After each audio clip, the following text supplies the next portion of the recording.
Hundreds of thousands dead. Nearly 7 million displaced. The Ukraine war is Europe's largest and deadliest conflict since World War II. As of May 2025, Russian troops occupy around 20% of the country. Now, Putin wants to redraw the Russian border to include these territories. But he's not just interested in changing a line on a map. He wants to change the identities of the people who are living there. He wants to make them Russian. And he's doing it with a well-rehearsed playbook.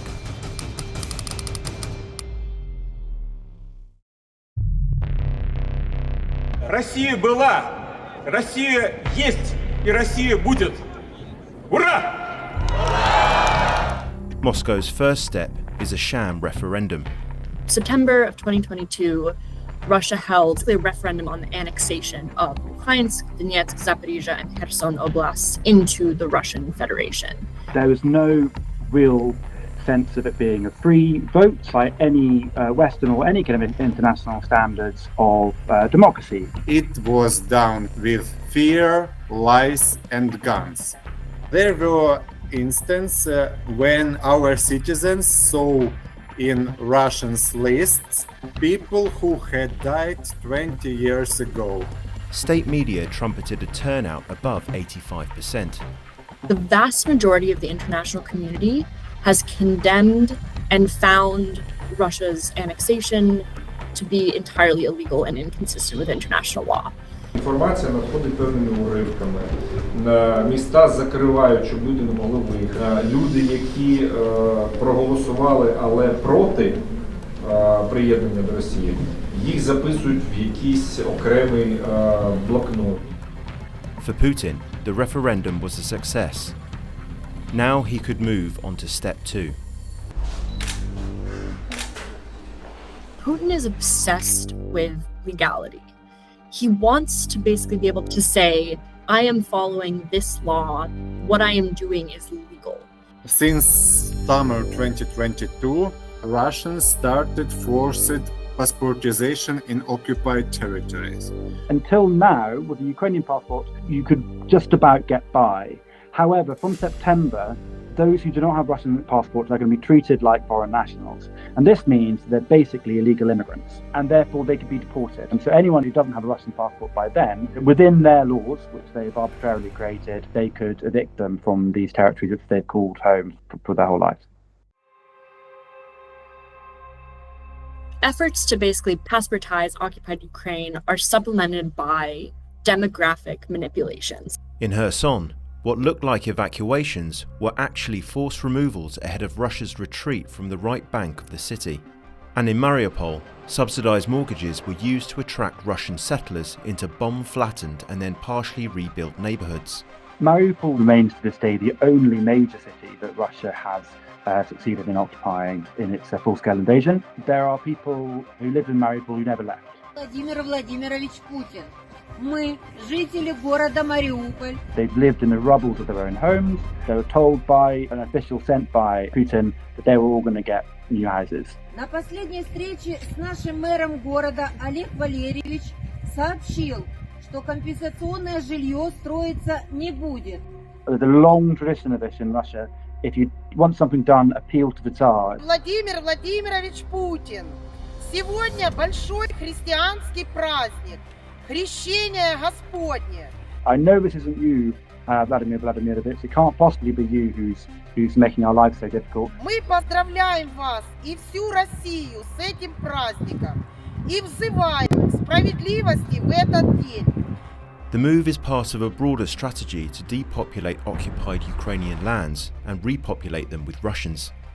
By October 2023, the Kremlin's Children's Commissioner boasted that 700,000 Ukrainian children had been so-called received inside Russia, and she even adopted one of them. И там были дети, такие примерно как я, из Мариуполя, тоже сироты или родители, или что-то произошло.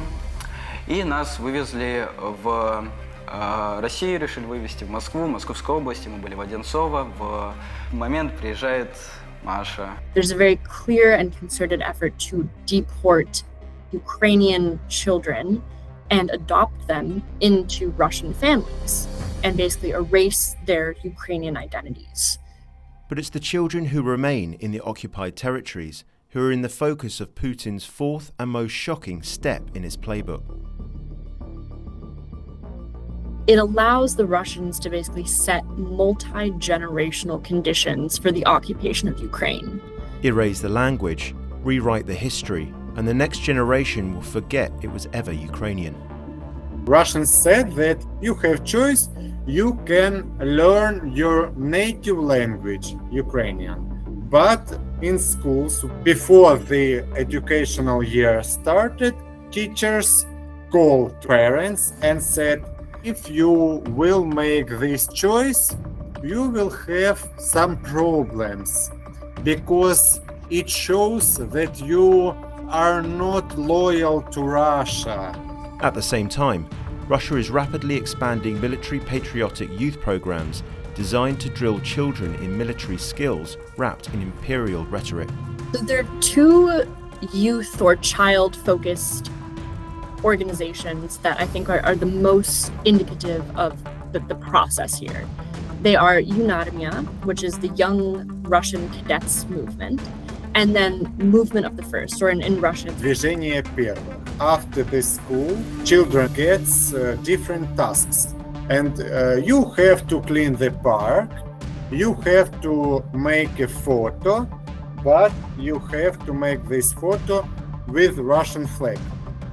Yunarmia is the more explicitly, tangibly military organization.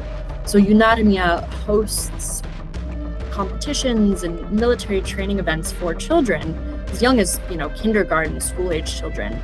They hold this thing called Zarnitsia 2.0. Zarnitsa, it was the game from Soviet times, which is a war game competition, basically, where children will form little teams and squads that compete in military-style competitions.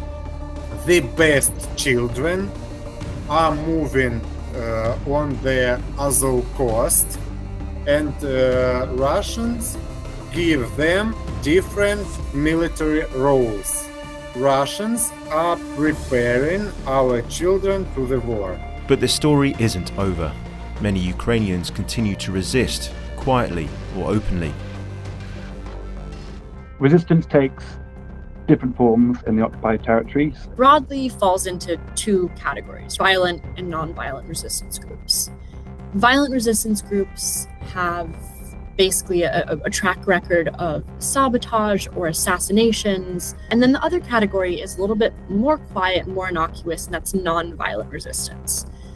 And the very risky opposition and civilian opposition. This is often like the Yellow Ribbon movement.